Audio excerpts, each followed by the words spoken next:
Дагы бир жолу амансыздарбы, урматтуу, кадырлуу, сүйүктүү биздин туугандар.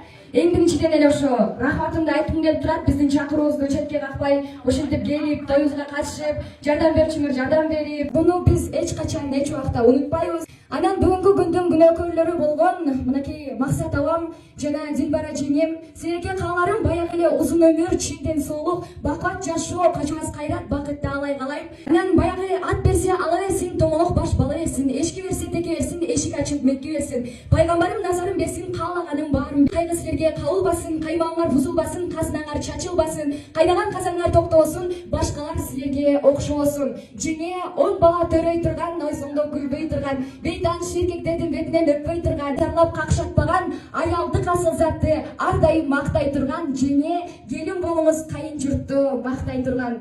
Аба ыймандуу болсо алганыңыз, ыймандуу болот балдарыңыз. Аял зат үйдө мугалим, аярлуу, назик ардагыңыз.